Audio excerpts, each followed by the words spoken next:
1er novembre. Alors hier, donc, après m'être connecté à la mairie de Sierpe-Gaude, donc je suis retourné au camping. Et là, Véronique m'a demandé si j'avais un truc à réchauffer. Bah oui, j'avais justement une boîte de raviolis, donc elle a dressé la table pour moi sous son auvent. Elle a réchauffé mes raviolis, elle m'a mis du fromage râpé, de l'eau, du jus de fruits, un peu de pain. Ouais, c'était très agréable.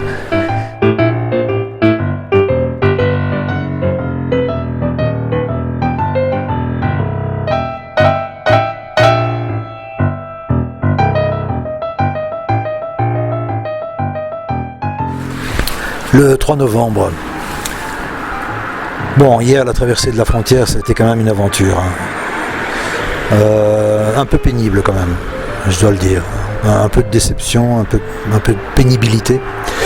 Donc moi j'étais dans une tourmente incroyable, là, en haut, dans la montagne. Il y avait des bourrasques de vent, mais il y en a d'ailleurs 2 qui m'ont plaqué au sol, c'est pour vous dire. Avec mon sac, je fais quand même, je dépasse les 100 kilos. Eh bien, j'ai pas fait le poids face à ces coups de vent incroyables. Je me suis perdu également, donc je pestais contre les gens qui mettent la signalisation sur les sentiers.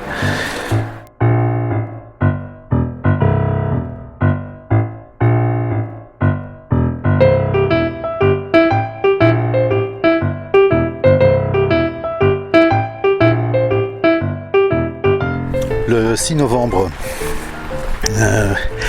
hier je suis arrivé à Villayer. Inutile de vous dire que je suis arrivé quand il faisait nuit. Ça devient une habitude, mais bon, c'est un peu compliqué parce que les journées sont tellement courtes que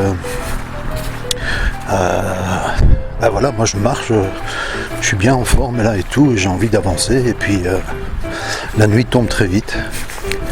Alors quand la nuit tombe, ça peut être à 18h ou à 22h, ça devient toujours un problème de trouver une solution pour un hébergement.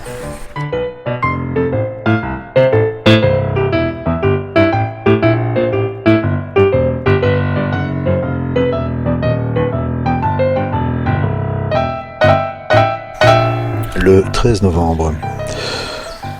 Alors qu'hier j'avais décidé de m'enfermer à la bibliothèque de Bastro, eh bien vous ne devinerez jamais qui est arrivé.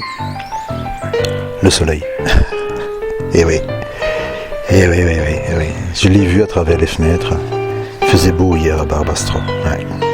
Bon, moi j'étais à la bibliothèque, donc j'en ai pas beaucoup profité. Là-dessus, je vous souhaite une agréable journée, soirée, nuit, en fonction de l'endroit d'où vous m'écoutez et de l'heure à laquelle vous m'écoutez surtout. Et puis, je vous dis à très très bientôt. Ciao.